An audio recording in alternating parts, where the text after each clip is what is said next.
You're not going to believe this, because honestly, this shouldn't even be possible. Gemini 3 just changed the game again. You can now generate full 3D interactive scenes using Three.js from plain text prompts, and the wild part is, you can literally move particles with your hands in real time. No coding, no shaders, no WebGL knowledge, nothing. You type a request, and Gemini builds the entire project for you. This is not a demo from a research lab. This is something you can try right now for free. Gemini uses your camera to detect hand gestures and turns them into live interactions inside a 3D environment. You wave your hand left, the particles move left. You swipe up, they explode upward. It feels like controlling a hologram without the hardware. Think about what that means. A year ago, building something like this would take a professional developer hours of JavaScript, physics logic, gesture detection libraries, media pipelines. Now it's all generated instantly with one prompt. And it's not just particles. You can ask Gemini to generate 3D UI, loading screens, animations, skyboxes, camera controls, lighting setups, responsive layouts, everything. People online are already pushing it further.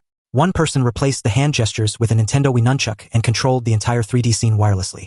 Others are using Gemini inside AI Studio to prototype websites, dashboards, interfaces, and whole app UX flows. Gemini basically became a 3D engine, a design tool, a JS tutor, and a web developer all in the same moment, and all you do is talk to it. This is why prompt engineering still matters. If you know how to ask the right questions, Gemini can create things that look like they came from a full-stack team. You can build interactive websites. You can build games. You can build visualizers. You can build immersive experiences that react to your movement. You can build whatever your imagination wants without touching a line of code. And here's the crazy part. Everything runs in the browser. No IDE, no local setup, no frameworks installed. Gemini writes the code, hosts the preview, and fixes bugs in real time. You just iterate. You tweak. You play around. You experiment. If you want the exact prompts I used, and a quick beginner-friendly tutorial, check the comments below. You can copy, paste, run, and customize everything. This is the moment where AI stops being a productivity tool and starts becoming an actual creative superpower.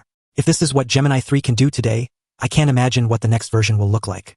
Like the video, subscribe for more AI experiments, and drop a comment if you want me to test this with VR, game controllers, or full body tracking next. The future is getting weird in the best possible way.